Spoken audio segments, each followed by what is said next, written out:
How do you know what rocks to grab so you don't have a mortar go off? They don't explode. Yeah. You got to just figure that out. That's just part of it. How are? Welcome to the podcast. This is Not For Radio. Good to be back in your ear holes. This is a cracker. I'm excited. Yeah, this is one of our favourite people to have on the show. Second time, I believe, we've had him on the Not For Radio podcast. Yeah, Sam Hummy Gibson, who's a Kiwi Bushman and just a fucking legend. Like, just a great human to be around. It really is. It just makes you want to do more of what he does. And it makes you realise that humans don't belong in concrete jungles. So you go, that's all well and good. I'd love to be out in the bush doing what he does. But, I've got a family and, I've got a job to do and I've got to do this, that and the other thing. He does all that shit, has a family, flies up here, writes a book, does all these interviews and is still just so chill. Yeah, great. And if that's not a message coming from the bush to us, then I don't know what is. Yeah. Also on the podcast today, a little bit of an update on the UK tour. Yes. I say tour, a little bit of stone skimming. We're touring through the UK. I've locked in a guest for when we're in London as well. Oh, awesome. Yeah, so I'll let you know who that is later on the podcast. If this podcast is your favourite part of the week and you bloody love it, then the best way to support us is by becoming Sniper Elite. And that means you get double the amount of episodes. You get them, like all the episodes ad-free as well. And it costs less than a beer a month. So think of it like you're buying us a cheap beer a month. And if you've got just a mate, a 3-star quality beer, a Resch is real, a Reineken. If you've got a mate that could really do with cheering up as well, there's some absolute crackers in here that will split some sides. And you can buy. If you've got a mate that's doing it tough, and you're just like, man, if you need to escape from your life and the tough stuff that's going on at the moment, you can literally buy them a year's subscription to be in Sniper Elite, which means you get mad free too, which is nice. So if you want to do that, just click on the link in the episode description, which you'll also find a link for Sam's book as well if you want to purchase that. 2-time author. And before we get into the podcast, a couple of war stories. We'll get to those in a moment too. You can do the first one, Jay. Yeah. I'd like to say thank you to our show sponsor, Not For Radio, brought to you by Classic. Show sponsor, Not For Radio. Yeah, I like it. The show is called Not For Radio. The sponsor is called Classic Builders. They've been putting roofs over Kiwis' heads for over 3 decades now. The big herbs in building and a massive part of the communities they build on too. So if you're thinking about doing a new build or from scratch design flash build, then go and have a chat to them. I'm going to call it early that this is a Classic Builders classic yarn from Greg Madden because it starts with, "Am I the asshole?" Okay. This is the Classic Builders classic yarn. This what do we got? Is the ATM encounter. I'm a pretty easygoing soul and tend to get along with about 99% of society. However, I have a few pet peeves that send me over the edge, and on this particular day, I had a chance to encounter a person who executed 2 of my pet peeves back to back, both of which affected me directly. Let me set the scene for you. I work in manufacturing, pretty standard stuff, 8-hour shifts, big noisy factory, but sometimes there'd be a need to put in extra hours, either before or after your scheduled shift. My regular schedule was daylight, 7 a.m. to 3 p.m, but on this day, I'd gone in for a midnight shift to cover someone who'd called out sick.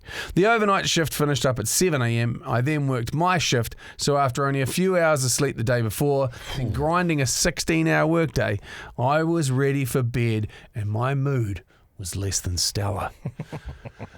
The catch was that I was low on pocket money, so I planned on a quick stop at the ATM at a small bank, conveniently located between my job and my home. So I set off to grab some quick cash and race home so I could sleep like a hibernating grizzly bear. The key word here was quick. It was the middle of winter, there was a stiff breeze, a light coating of snow on the ground, and the temperatures had not been above freezing for over a week. My intention was to jump out of my truck, sprint to the ATM, retrieve my cash, and sprint back to my warm cabin.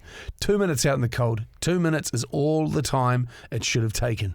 Today, I would spend what seemed like a fucking eternity standing in an Arctic wind, and it was my choice to do so.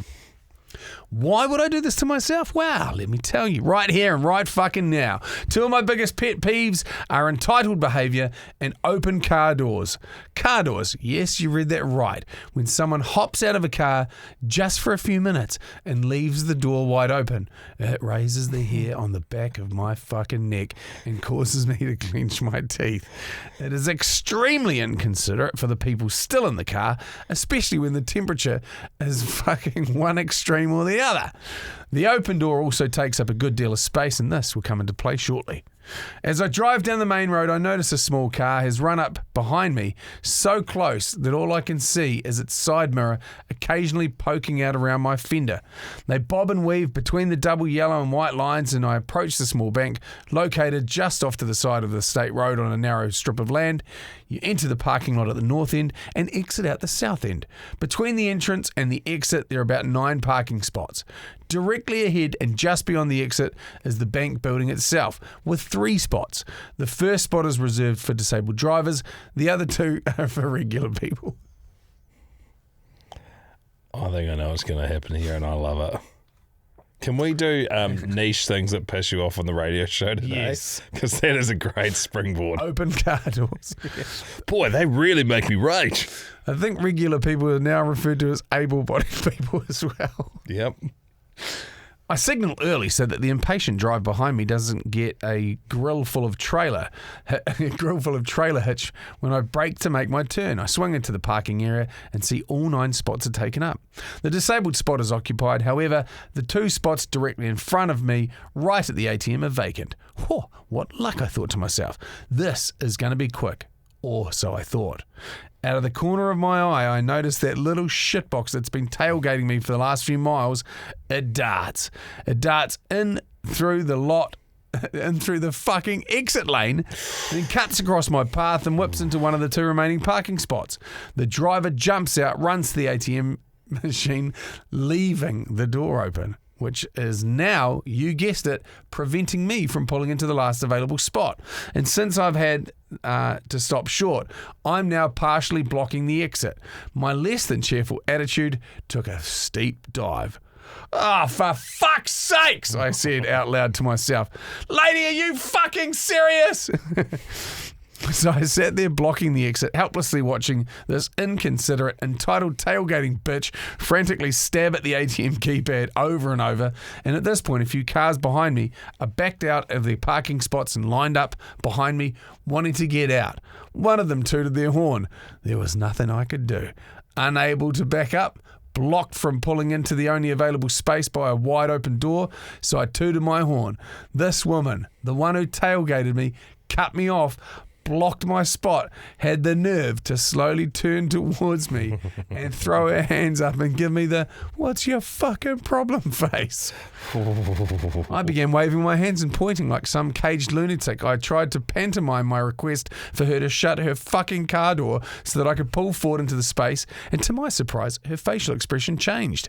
It went from a look of mild contempt and slight confusion to a look of total understanding.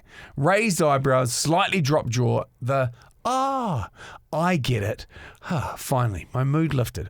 I had successfully conveyed my message to her through my erratic body movements, waving my arms, gyrating head and shoulders, all through a frosty windshield. She responded, not with action, not with cooperation. No, she responded with her own pantomime and over-exaggerated posture and facial expressions, and slowly mouthed the words, "I'm in a hurry." Well, fuck me. My blood began to boil out of my eye sockets. I had a momentary psychotic vision of me dumping the clutch and launching forward towards this little miss bitch and pinning her entitled carcass up against the ATM. Just then another horn toot from behind me and snapped me back into reason. It was at this point I activated my rarely used superpower, which was passive-aggressive retribution. I slowly eased up on the clutch. My truck inched forward closer and closer and closer to the wide open car door, closer and closer and closer. Finally, the line of cars behind me were able to fit past my tailgate and exit to the state road. The bull bar on my front bumper was hugging the wide open door, and my right fender was a few slim inches from this little car's rear quarter panel.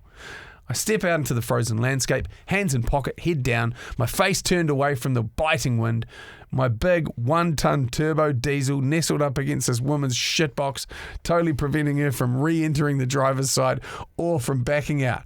She was fucking trapped. I take my place at the ATM just as she finishes, turns and sees her predicament. All she can do is stand there. At this time, I take it upon myself to double check the balances of every single one of the 15 accounts that I have in my bank. I decide now's the perfect time to do a little bit of transferring of funds, money back and forth. Savings to checking to savings. The wind is biting into my neck. My fingers are starting to sting. My eyes are watering. It's been a good 4 or 5 minutes out in the stinging cold. It's an eternity. And over the rumble of my idling Cummins turbo diesel, I faintly hear the woman mutter, "Excuse me. Excuse me, sir. Sir, excuse me." I ignore her for a solid 15 seconds, then slowly turn to face her. She gestures towards the unorthodox parking situation that we've created, turns back to me and firmly says, "I'm in a hurry." I slowly look her up and down and then calmly respond, "I'm not." And resumed my digital money shuffling for another few minutes. I finally surrendered to the cold, returned to the warmth of my truck.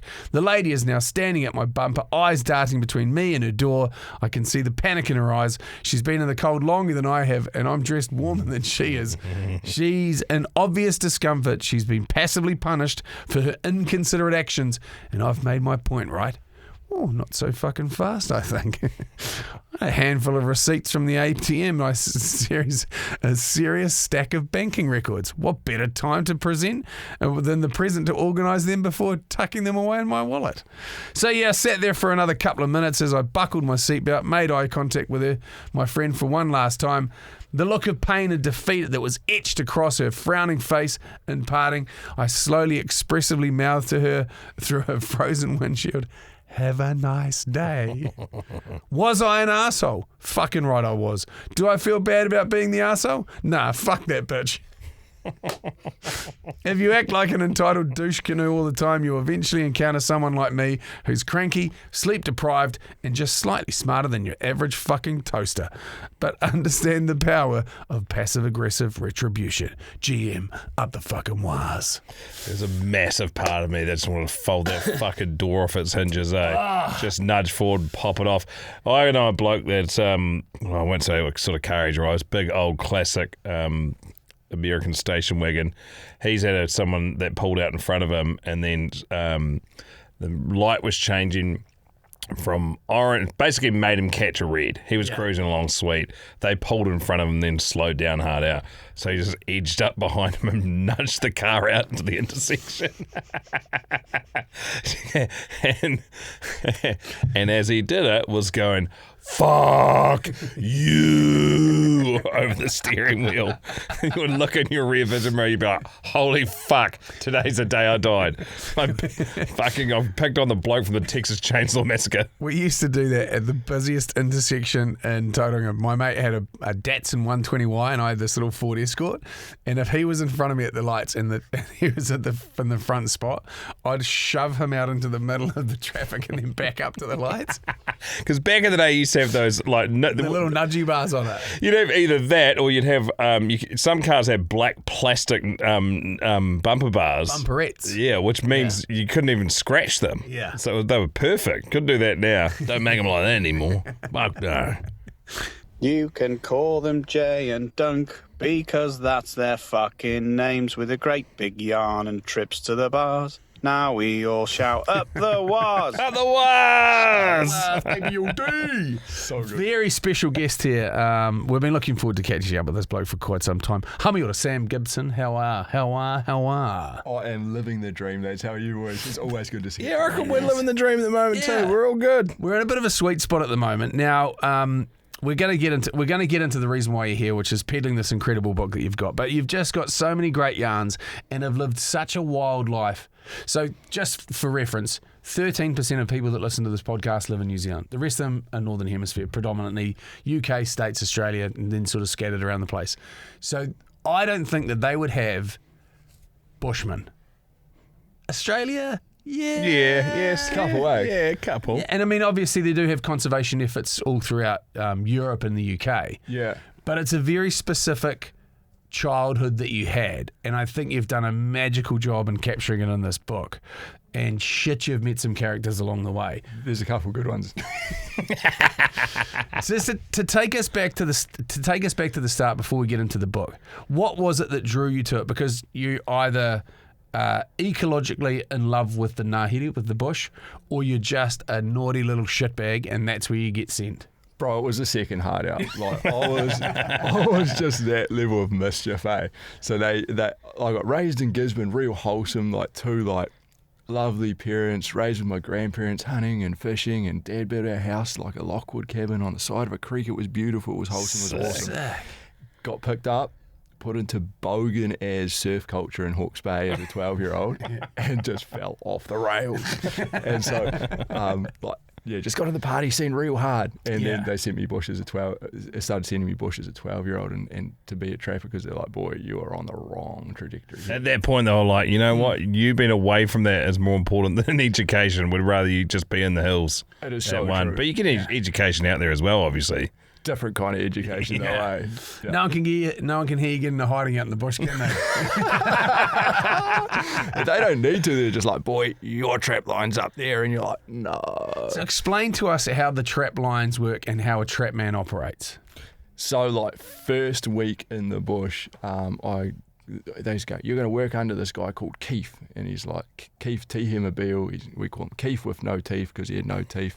And first day, like, it's like, your job is to make breakfast for the lads. So we're like, sweet as, I'm going to make breakfast, make eggs, cooking up toast. And I'm like, sweet, I'll make steak. And so, like, cooking up the steak and then, like, give it to Keith, but Keith's got no teeth. So he, like, takes, like, 2 hours to chew it, eh? So he's, like, sitting there just, anyway, we finally get out trapping. The workday starts at smoke because you had to wait for Keith to eat a steak. Yeah. So bad. Big cock up. Anyway, Keith loads you up with trap boxes. So if you're not familiar with trap boxes, there's these big wooden, like, square boxes that you put traps inside, and they load 6 of them onto your back as a 12-year-old. And they push you off, and if your knees don't crumple, you're all right. So anyway, start walking in the bush. I'm like, Keith, why aren't you carrying any traps? And he goes to me, I'm carrying the knowledge. Oh, yeah. And I was like, First that's a lesson. great call. That's a great call. So, yeah, he started teaching me about the bush. So how do trap lines work? Keith started his day at 4 a.m. in the morning. You start carrying trap boxes out. You lay them every 100 metres along the ridges, and then every 50 metres down the ridge there's another line. And the way we're doing is to establish enough traps to kill the rats, the stoats, the possums, so that the birds can breed, the trees can fruit, and we can have enough to eat. And so when you're walking through the bush and you see the ribbons tied on the tree, is that the start of a trap line? Yeah, because they don't want to put triangles there because all the tourists think it's a bloody track and they go and get themselves lost. Yeah. Just to go back, Keith, you did a great job in the forward of the book, basically talking about how special Keith Tihimabeel is. Why does he mean so much to you? And just give us probably a fuller picture of how he operates and the age in which he was operating. So when I first met Keith, he was 65. And he wore those black, long, woolen bush T-shirts. Foot rot flats. And in those days, a lot of the old bushmen, in wintertime, they'd wear track pants, and in summertime, they wouldn't. So when people sat down, you had to watch out because you'd see things you didn't want to see. So Keith was one of those guys. He had these eyes that were kind of blue but kind of grey. You know, like those. You know when eels get real old and they kind of glass it like the cataract. Cloudy. Yeah, they kind of got cloudy. He's like that. It's a niche reference, and I get it. And then he had this kind of like long, slicked back, almost like it's real. Almost like Native American looking hair. So he was like a real mate. He wore no shoes. And I was like, Keith, why don't you wear boots in the bush? He's like, I want to feel Papa Tōnuku as I walk along. So he's like this big kind of like hippie kind of amazing guy. And he always carried a machete in his hand. And so when I was, when I first got there in the bush, he's like, right, we're going to jump in the helicopter. He throws me in the helicopter and he's like, you know the best way to shoot down a helicopter? Well, you're in one. He goes, you just need to put one bullet through the rotor blade, so this fella better not get too close to anyone's crops up here, okay? And so like that's kind of who Keith was. But he was also the kind of guy that as we're walking through the bush trapping, he's like, boy, pick those fruit there up. We pick the fruit up. He said, put them in your pocket. We'll keep them for our evening meal. And so he'd be picking up all these, what I later found out were tawa fruit, picking them up, and he'd be like, suck the flesh off the outside and keep the kernels. And then he'd roast up those kernels in a camp oven in the evening, and they taste just like roasted almonds. So, you know, like that's how we lived in the bush. He's like, boy, you don't need a lunchbox. When we're out here trapping, we'll trap enough possums, shoot enough deer, kill enough pigs that the bush creates enough food that can feed us. So he would take no drink bottle, no lunchbox, and go in the bush for months. That's how he rolled. It's like amazing, but so foreign and hard to wrap your head around when you've never done it before. And no boots. And when you're a 12-year-old, you just think this guy's a god. You're just like, far out. This guy's like some mystical creature that I've met. And so like really captured my imagination. And if for all intents and purposes, like he was just so inspiring to me, and he's so outside of my norm. Yeah. That later on, when I started to get real deep in the party scene, when he said, boy, stop drinking, stop doing drugs, you're just putting a fog in your brain, I'll listen to him. Yeah. You know, he's probably the one person that could reach me at that time. So, yeah, I don't know, just kind of like inspiring cat. Yeah, he's very cool. So, I mean, it's probably a good time to climb into it. You've written Sam the Trapman, the bestseller, and this is, I just heard today that this latest offering, a Bushman's Book of Yarns, has gone to number one. Bestseller. There it is. Congratulations. Hey! Number one, you little beauty. There's nothing but success, this I man. think the official rating was number 2. Number one, yes. But also Probably by the time this goes out, though. News Talk ZB, that's number 1, so we won't mention him. What's his name? Barry. Did he write a book? This is What's his memoir or something? Yeah. Oh, yeah, good on. Barry's a great Actually, broadcaster. he is. Good on him, too. I understand. I'd say this will be more interesting, though. Give that to him for a day and he can take it. So one of the coolest things about this book, and as a person who is getting knowledge in hunting and getting more connection with the ngāhere, with the bush, this for me is like a must-have, and I have it, and I want it in a hut that's on a hunting block.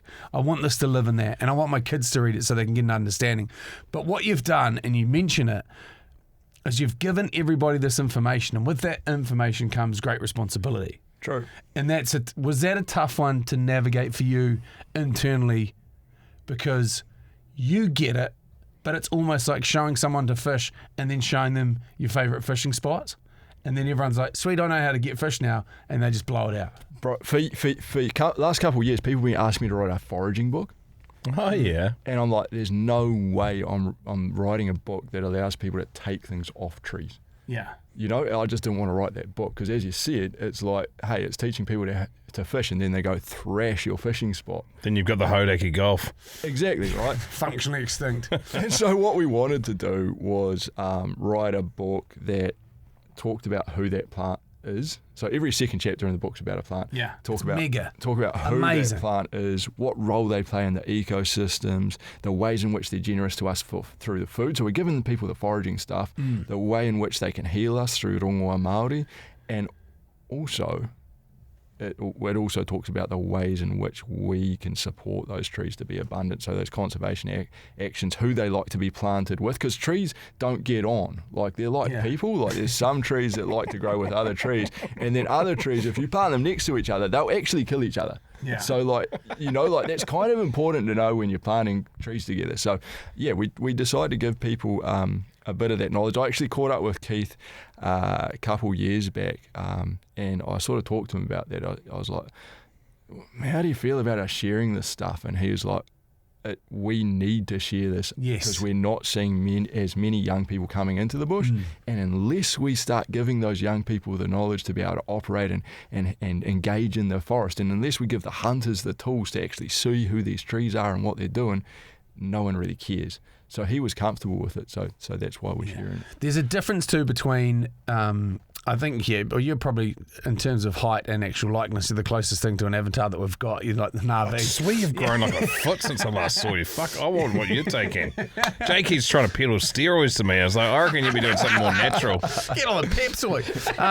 But when you go into the bush, it's you are in a conversation with your surroundings and you assimilate into it. Would that be fair to say? Yeah, it sounds hippie as, but yeah, I talk to trees and birds all the time. Yeah. Mean. Yeah.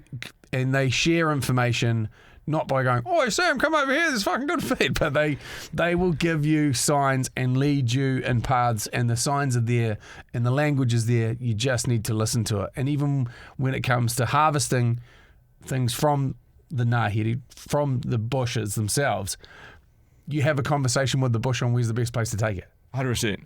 I mean, on some ways it's kind of quite simple. Like, we've got those big wood pigeons, the kiddo. If we see them kind of like flocking to a particular area through the sky, there's going to be like a delicious fruiting tree there. Yeah. So in that way, yeah, they're talking to you, which is good. But sometimes with the trees, like if I'm trapping in the bush and I've like got maggoty stoat and rat stuff on my hands and I'm like, I've got to stop for lunch because I'm hungry, and I've got to clean my hands, I'll go to the kawakawa or the horopito trees because they're antibacterial. And so I need to pick some of those leaves to wash my hands and clean my hands. But yeah, I'll talk to that tree, and sometimes you get a feeling that tree hasn't got enough Modi to be able to give you stuff right now. And then I'll listen to that, go to another tree, and it'll be like, yeah, but kind of you'll get a feeling that this side of the tree can afford to give you some, so that's where I pick from. That is fucking epic. It's so sick. Sounds hippie, hey? No, but it's every single indigenous culture or person that has a connection to the land. Like, it is the same for the Aboriginal, First Nation Inuit. It's the same for the American Indian. It's the same for Māori. It's the same for Pacific Islanders or people across the planet. Like, you just have a connection as opposed to just bashing through it and trying to bend it to your will. And I think sometimes, like, we get so fast in our thinking, like we're so used to so much stimulus, thinking real fast, and like we can't read the bush well when we're going that fast. And so like usually when people go into the bush the first day, they're not picking up on anything. They're just like motoring along. But when we slow down a little bit, that's when we can start to listen a bit. Yeah. Are you surprised, having been in the bush since the age of 12, are you surprised at how loud, how much information it gives you now? Because you've been around it, receptive to it, like when you walk through it? Because your experience walking through the forest would be completely different to what myself and Jay would have. I think... Yeah, but I think also like I was way more open to it when I was young. Yeah, okay. Because right now we've got so many things going on. Like, I've got family. I'm a counsellor. You're in Auckland doing a podcast, which could not be podcast, further away from the forest. And so oftentimes when I go into the bush now, it does take me a bit to.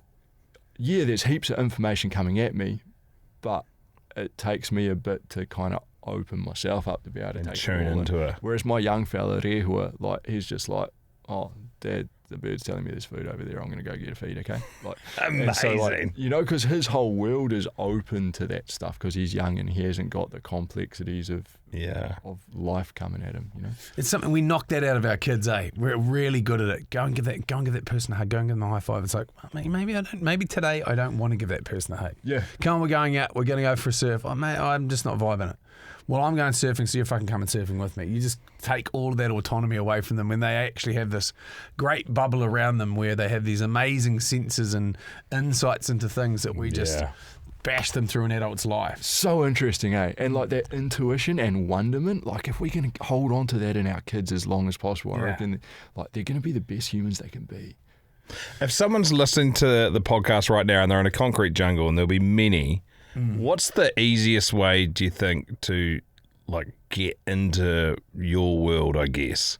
Is it like, would you recommend going and like booking an annual holiday for 2 weeks where you can know there's going to be a great forest or bush or whatever to really spend time to slow down, or can you do it in short spurts at your park? Or I think that's great. Like, if that's what you want to do, then that's great. But I think Auckland blows me away. Like, this city's bloody incredible, eh? Like, there's so many parks and so many like rivers and estuaries, and like I think like my uncle wakes up. He's in Beach Haven. He wakes up every morning, goes for a walk down around the estuary and that, and it's covered in bush. And it's just like He's right beside the Estale Reserve there, which is one of the, I think it's the biggest reserve on the North Shore of native forest that has had nothing done to it, and they're like actively trapping, getting all the non-native species out of there. Massive Poddy stand as well. Yeah, it's fucking awesome. and he gets that in his every day. Yeah. So I don't think that like a concrete jungle or a city is is prohibitive to that. I just think we have to find it. Got to look for it. Yeah. What's your favourite part about getting out into the Ngāhere? Like, what is the bit that you just go? "Oh," is it seeing regen of natives from or pest numbers or bird song increasing because of your pest trapping work that you've done? Is it it's seeing? easing. It's easing, bro. Get in a feed. When we've done enough work in an ecosystem that it's just like brimming with food, Yeah. like I love that. So you got a great bit in the book where you go, I can't wait to eat kiriru. And everyone's like, shit, a couple of guys from overseas went away for that. But you preface it with the fact that if the numbers are restored to a number where they were pre-European, where Māori used to have them as a food source, then they would be delicious.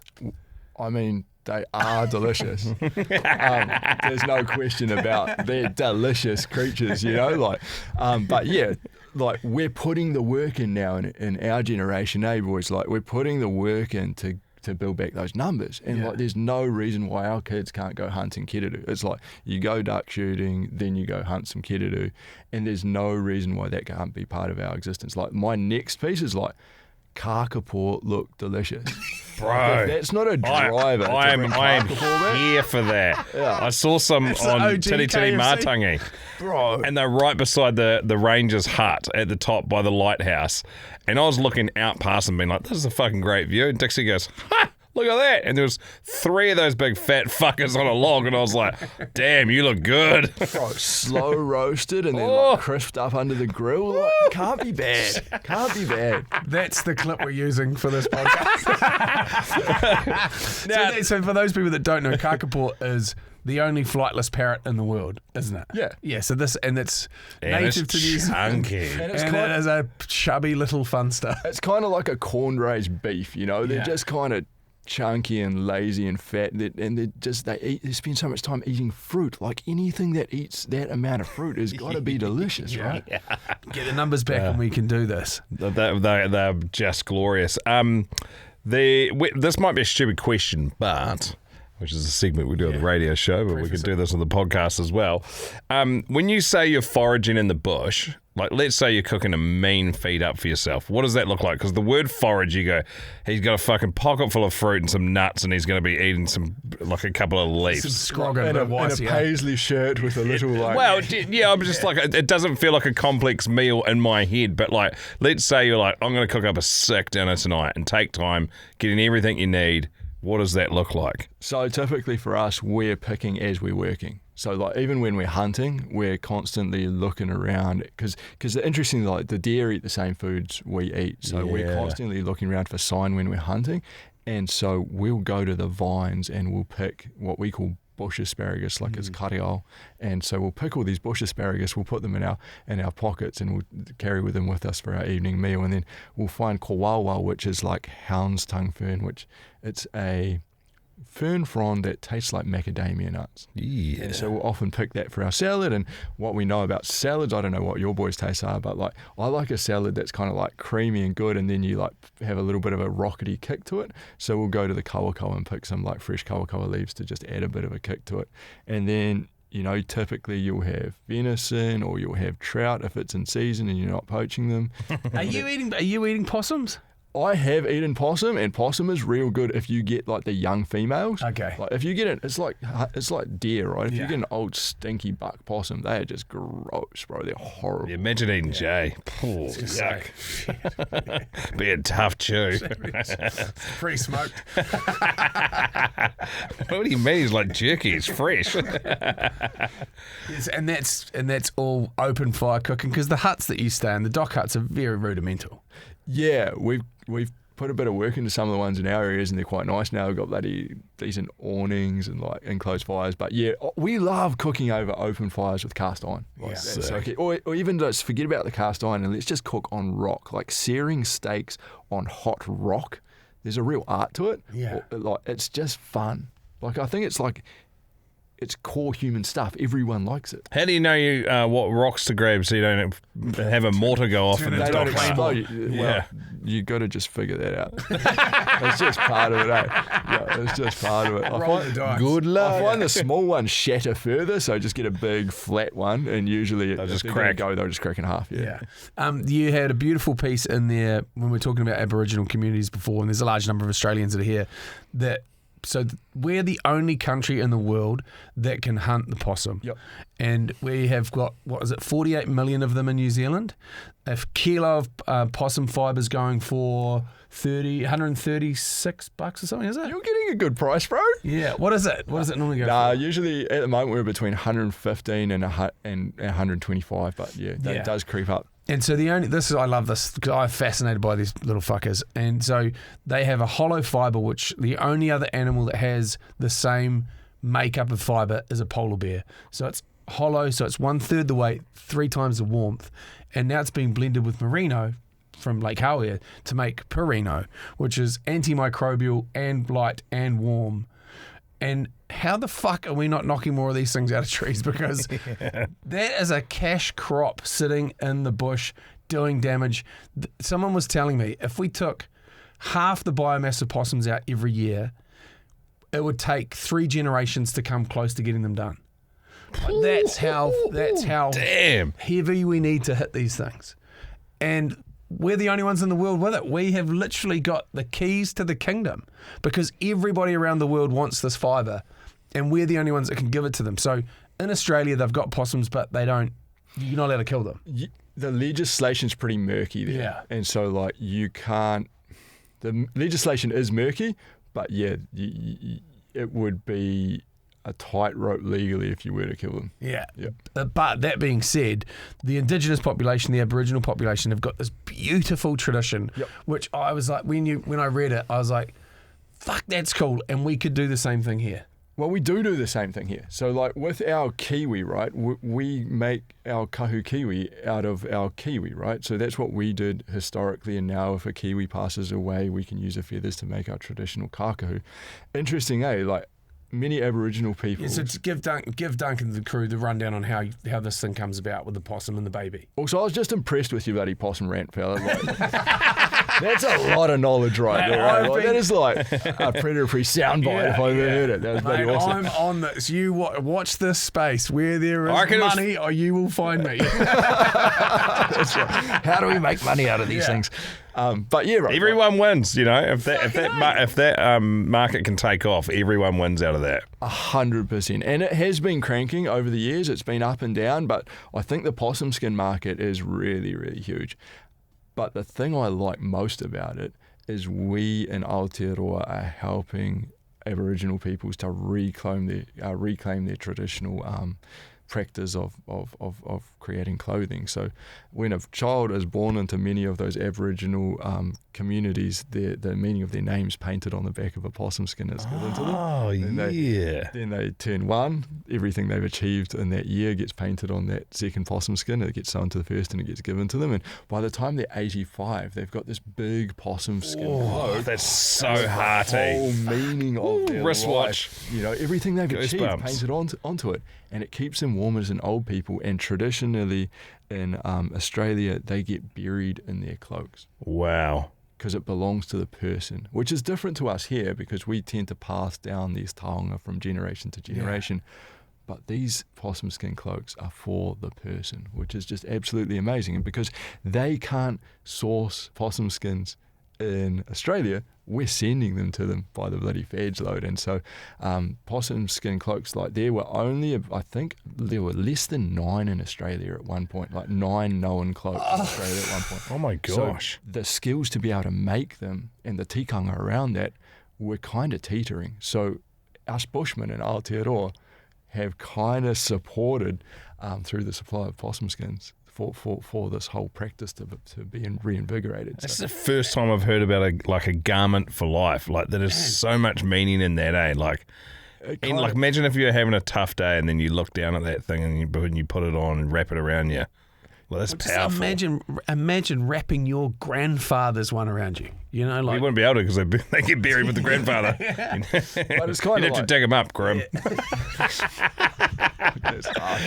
But you know, like looking, like if you, like I say, if you're having a tough day and you're like, fuck it, you know, you're having negative thoughts or whatever, and you look down at that thing, it's got everything you've achieved over the last 40 years. Yeah. You'd be like, it would fill you with pride, and it would probably turn around your mental state at the time.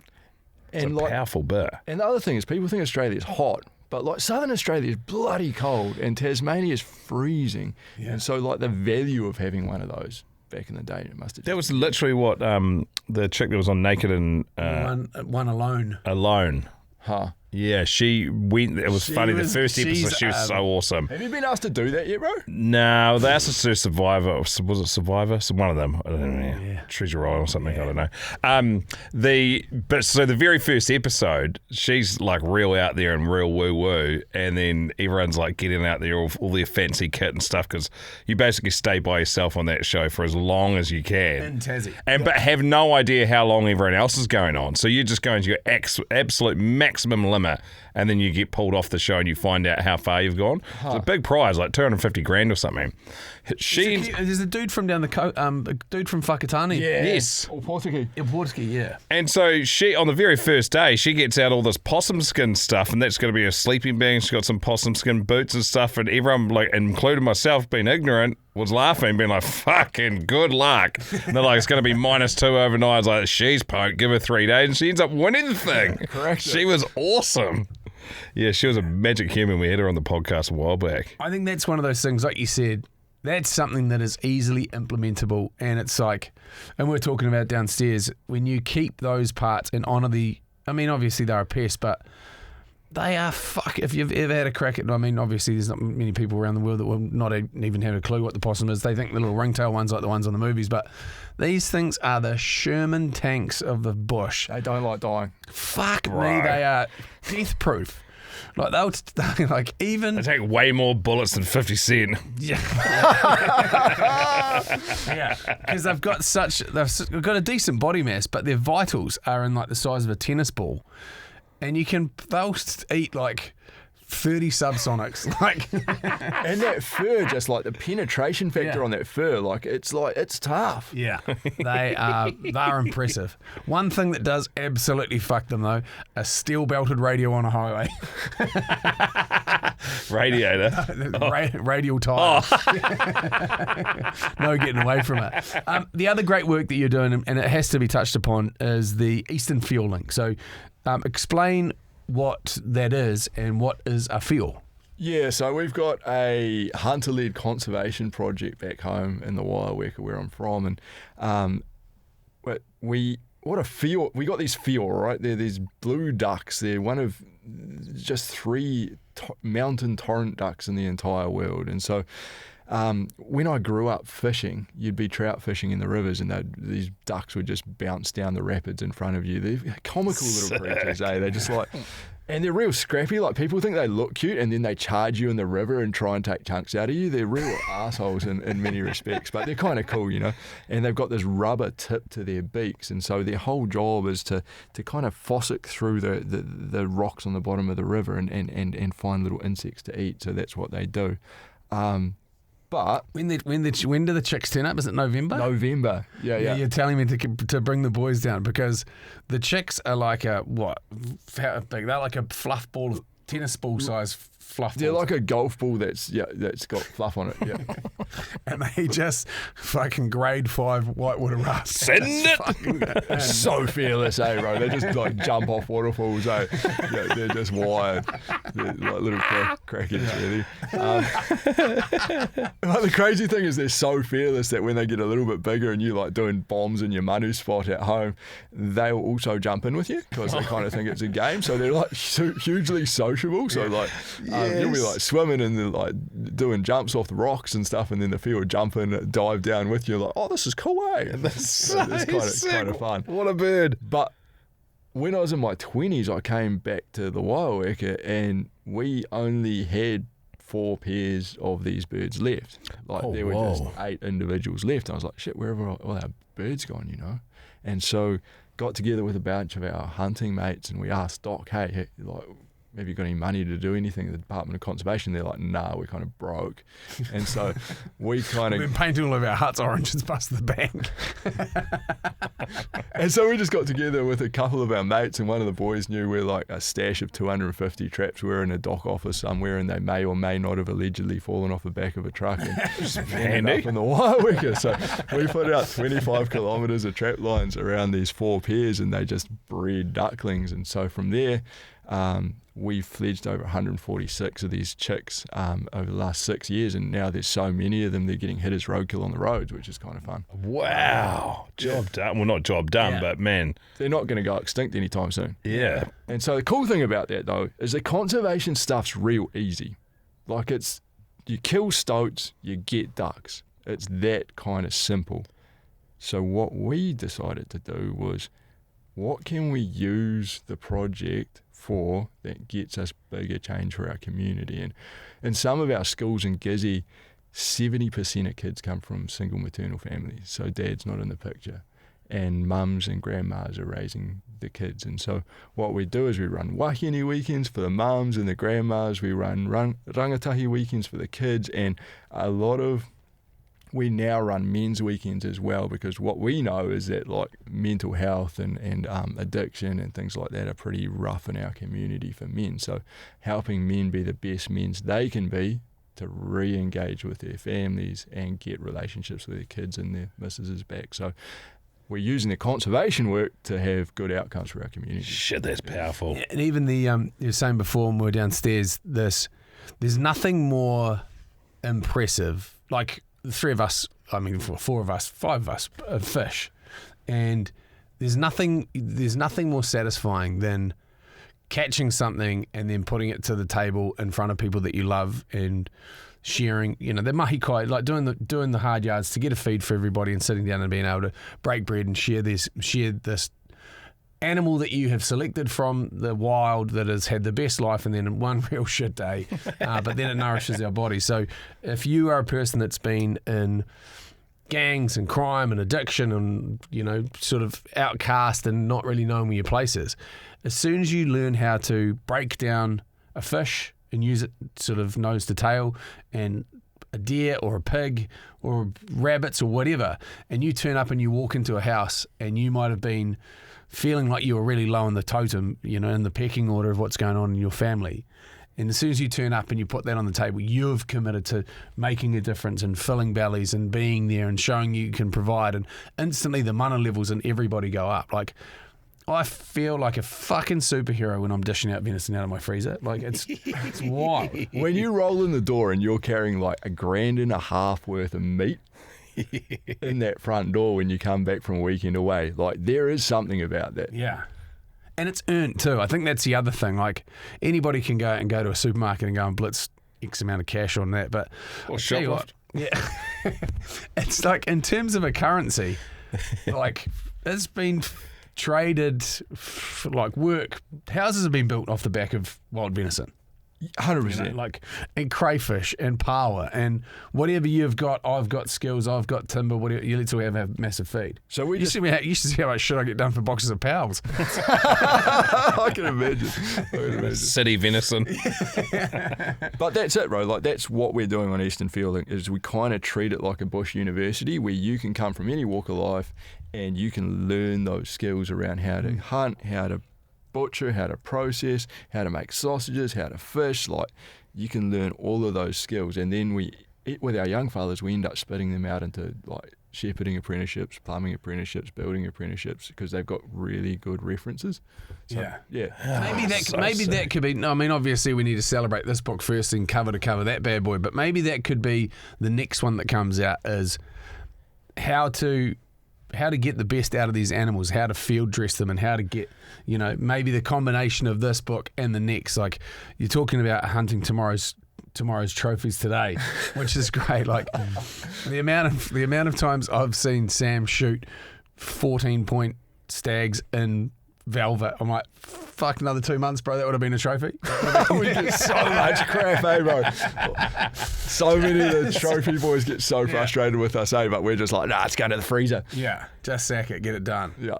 And even the young kid that you took out for his first shooter's first dare. Yeah, Ewan. Then you snatched the gun off him and fuck it, I'll take this one. And then when you were field dressing that one, another two watch you, and he managed to get his first one on the deck. I wasn't real impressed there. Hey, like, I was gutting this deer. A deer walks out 10 metres away. Ewan goes, I'll pick up the gun. Picks up the gun, snots it. And I'm like, for a young hunter to have the confidence just to like pick up a rifle because he's seen a deer and snot it, like most people were just shaking, it was amazing. It's so cool. It's an impressive and an inspiring book, and one that I'm thoroughly enjoying, and one that my kids are definitely going to read. And it's, like I said, I have this vision of having that on a shelf along with all your other books that you're going to write and the book you've written already. That will be a great reference for people to sit in, immerse themselves in it, and then take that information out into the bush as they walk out the door, hopefully to bring something back and put on the deck, The hungry must be fed, bro. Yeah. I know you're wrapping the interview up, but I'm dying to know about you. Is it your Welsh, mate? Yes, who's your hybrid, mate? This is... We were We were talking about just before the recording started. I was like, we've got to circle back to that at some point. Is it Irish Filipino? Bro, like... Phil's he's either Devonshire or Welsh and Filipino mix. He's a good fella. He's a great mate of mine. His name's Phil Collins. He's just like this little geezer. He's down farming in Taumarunui. He's like a hard case geezer. But like I spent 3 years in the bush living with him in a hut. Like you guys were like, oh, I just kind of grunt at Dunc and he kind of knows what I'm saying. Like. Phil and I, we wake up in the morning, we don't even have to talk. Like he doesn't. And you know the plan for the day. Yeah, bro. He doesn't even like talking. Like he does not want to have anything to do with you. Anyway, it's like you good? Yeah. See you at lunch. And we out there smash the work, get back.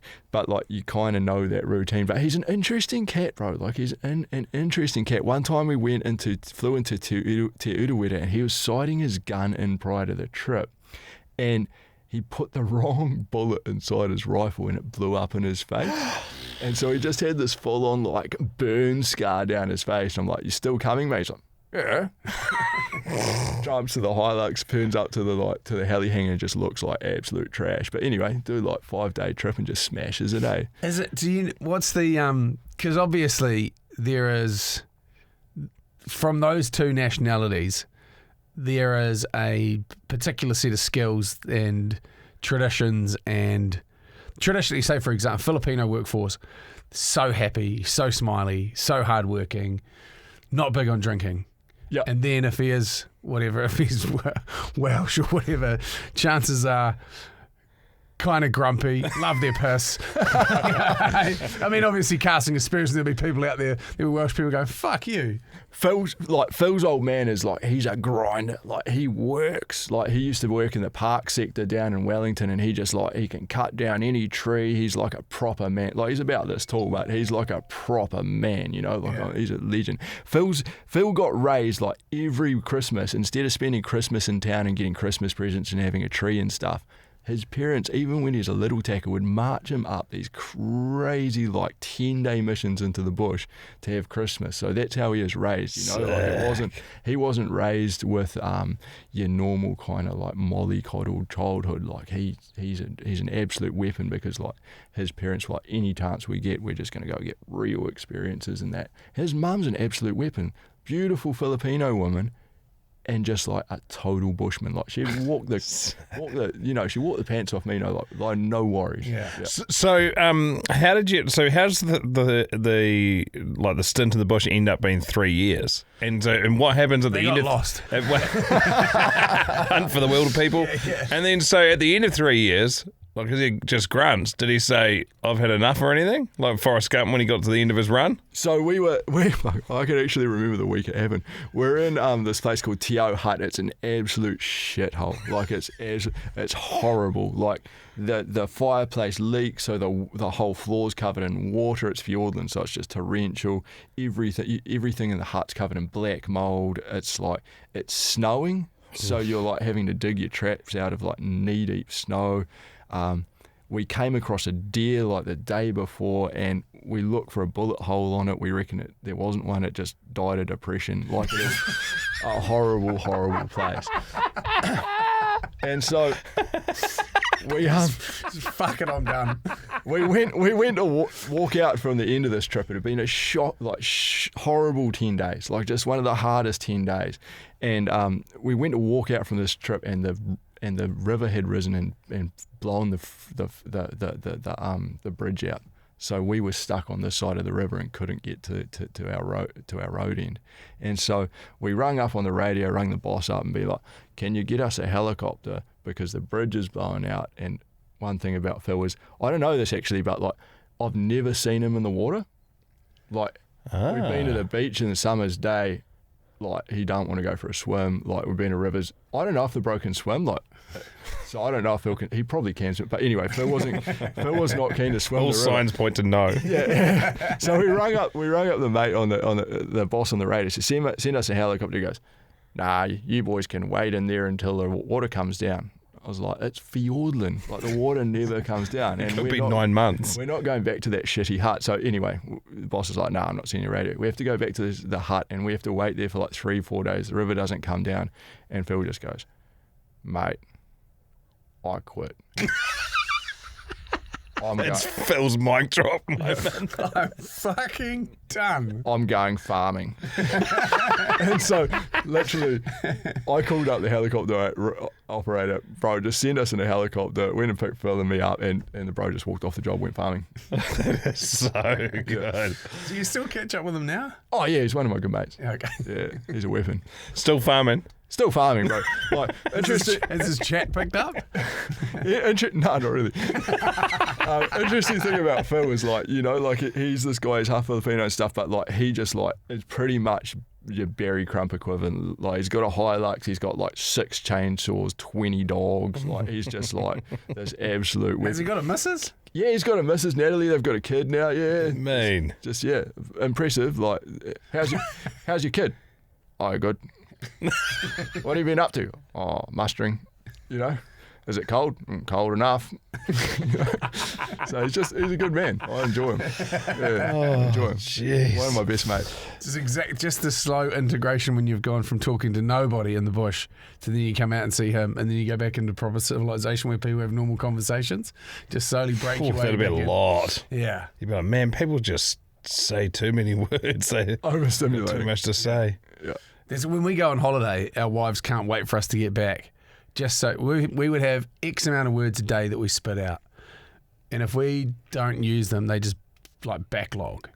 And so they're like, when we're at work, off. it's fine. Like, we'll get home, we don't even really talk when we get home because we're kind of talked out. And then so what our wives do is talk at us, which is awesome. And then once we recover, we'll have, you know, chats later. But it's normally pretty one way when we get home. But over summer, fucking hell, yeah, there's plenty to be said. I can imagine if you try to can up your guys' energy, it would kind of brim over pretty quick. Yeah, it turns into a bender pretty fast. Yeah. It's the only way to let steam off is blow it out your ears. Hey, thanks so much for coming in, making the mish all the way up and getting out of the bush, mate. We always love catching up with you. We instantly feel way more manly when we're in the room with you as well, which is quite nice for a couple of townies. This is a great read. You've done an incredible job with it, to the team all behind it that have knocked it out for you. Please thank them for us as well. Yeah, my team at Allen and Unwin are absolutely amazing, For a bushman that doesn't know how to tell a yarn, it's pretty fun. Just on that, before we wrap it up, who approached who?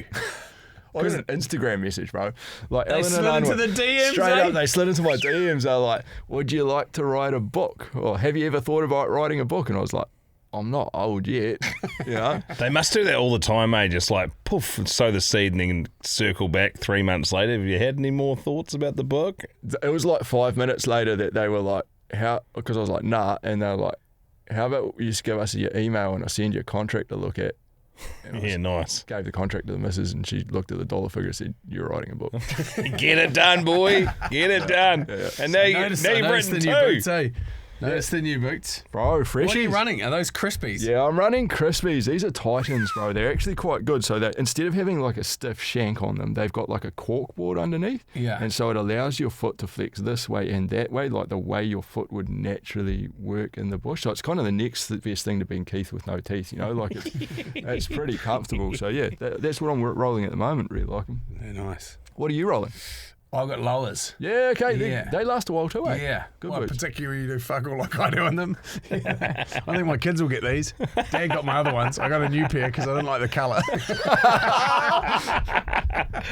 I owe someone a set of Crispies, so I might have to tap you up for a Yeah, let's have a conversation off air, but you might have to come down for a mission too pretty soon. Well, yeah, we wanted to get down. I really want to come down when they, unfortunately for us, we are flogged through November. Understood. But that would be so... I told my boys about it, got them all fizzed up, and they're like, when are we going? I was like, sorry, boys. You're not. Not this November. Next November. Yeah, we that's yet to be announced, but we are quite busy through November. That sounds exciting. I look forward to it. Yeah, it's going to be good. I'm very excited. It's a first for us and what we're doing. We'll tell you off here. Yeah. Well, mate. Let's play one of these and then we'll tell you. G'day, lads. Sam here from the butthole of New Zealand, the mighty Manawatu. It's colder than a cuddle from the mother-in-law and it's wetter than the missus holding your wallet. I reckon it's time to go inside and warm up with a nice episode of Not For Radio. How good's Sam the Trap Man, eh? The man. Oh, mate. The man. We'll have him on anytime. Absolutely love that book. I love it how his missus is probably going to listen to the podcast and you've given her an idea for the next book. So, she's spent that money already. Motherfucker's going to be writing 3 books in total now, isn't he? But yeah, make sure you check out the link in the show notes as well if you want to order that book. It's one of those books we just feel good reading it, you know? Yeah. Like it's hearty, it's wholesome, it's awesome. We've got one to give away as well, so we'll put the keyword on next week's Sniper Elite and someone can pick it up. Yeah, and he signed it too, which is real bloody nice. A couple of messages from the Sniper line. Thank you to everyone that's been sending those through because we've got heaps to get to. We'll do more tomorrow than what we're going to do today because it's already been kind of a long episode, but we've got a little bit of feedback about Dunc wondering whether or not there's bakeries in the UK. G'day, Smith, mate. Dunc, this is Smithy from the UK. G'day, mate. Still laughing at episode 741, Hung Like a Ken Doll, where you didn't think there were bakeries in the UK. That's fucking hilarious. You're a fucking idiot. If you don't know about it, there's a brand called Greggs. Greggs is a budget food and bakery chain in the UK. They're plastered all over every town centre, shopping centres, train stations, fucking airports. They're everywhere. And they've exploded in the last few years. Get yourself to a Greggs, get yourself a custard donut. Ooh. Over and out, up the waz. Fucking great intel. Thank you, Smithy. You don't have bakeries in England, you fucking... Oh, sounds way worse now. Then yeah, okay. How's it, boys? It's Stu. Stewie. From South Africa. Stu. Also known as the guy who got kicked in the nuts while fertility testing the bull. I just wanted to say, boys, thanks for all that you do for us. Especially for me, you give me a hell of a lot of laughs. I'm working in the US at the moment. Man. Halfway through my 9-month stint working on the farms, and can say it gets pretty lonely out here. And I just wanted to say, you guys are doing a cracking job. You helped me get through long hours in the tractor, and hope and keep a smile on my face. So boys, hope you have a good one. Just wanted to say thanks for everything and keep doing what you're fucking doing. All right, boys. Cheers, eh? Good on you, Stewie, mate. You can hear you working in the background there, the tractor humming away. Mate, that is a fucking cracking yarn. I don't know what episode number that is, but he basically puts this like a electronic rod up a bull's ass and pastes his own testicle. It fucking booted him. Turns out they don't like a cattle prod being shelved. Here's one from Davey. All right, fellas, how you doing? It's David from Scotland. Good, mate. Just listening to the Poddy about the pints or tugs. I'd say I'm probably more tugs, but the thought came into my head. What's the ratio between left-hand tugs and right-hand tugs? Are you more right-hand dominant because you're right-hand, right-handed or left-hand? Because left-handed, I like to change it up every now and then. I'd probably say right hand still in the lead, but I do occasionally like a left-hand tug, just to spice it up a wee bit. Love the Poddy, guys, and I'll speak to you soon. See you in Liverpool. Fuck, I love the honesty, eh? Have you been? I mean, I couldn't tell you a time where I'm right-handed when it comes to writing. I skim a stone with my right hand, and I rip it off its fucking hinges with my right hand. I'm not. There's a mate. See, I'm ambidextrous. Are ya? Yeah, mate. Don't worry, mate. I'll mix it up. Yeah, Benny, you're a notorious masturbator. You just go. Do you go predominantly right hand, left hand, or you mix it up? Predominantly right, but I had so many arm injuries that the lefty got a good working out for him. Oh, yeah. I reckon it'll be 70-30 the split, eh? From good to bad, yeah. Yep. We had a mate we called Switch Topper because he went, he went left-handed and went backhand, which is a fucking road call. Jesus Christ! If you're going to that much effort to fucking, I reckon Ben owns the Kama Sutra book with the buddy. That little wee movie just pulled. We had this. I mean, while we're talking about jerking off here, we had a great chat with Melissa Varanges, and she was saying, when was the last? Or was I can't remember. I'm sure it was her. When was the last time you sat down or lay down and just gave yourself like a full one-on-one session, like fucking clear the calendar, all the time in the world, just full fucking treatment, as opposed to just danger wanking in the shower or something, or in the middle of the night while the missus is sleeping next to you. Like I couldn't even recall the last time I took like a big self-pleasurable session and just booked out some time. I was like, I'll fucking light a candle, I might sprinkle a bit of potpourri around. Fuck, I'm okay if we move on. Everyone say aye. Good. Let's play one more. Fuck, that's another chat for today. Is anyone still running potpourri? Fuck, I hope not. That shit's horrible. That's from Archie. Hello, fellas. Quiet. My name's Archie. You can call me that. It's my fucking name. Good man. Sitting here in the UK, hot as balls, 33 degrees. Just want to say, love the Poddy. I'm in fits of giggles every time I listen to you. You help me through the good, the bad, the ugly. So thank you very much. And let me just say, you'll be helping me tenfold when I go up to Everest Base Camp next month. There's going to be some days I need a bit of laughter in the life. Up the wires, and I'll see you shortly. Fucking hell. He's off to Everest. Do you reckon his training regime includes a fucking big piss up in Liverpool? Yeah, I reckon. Probably, eh? That's sick. That's sick. On the UK thing, we've just locked in Rufus Rice, who is hilarious. So we'll be having a podcast with him when we're in London. So he'll be on not this coming Tuesday, the following Tuesday's podcast. It might come out of a funny time just because, obviously time differences and stuff.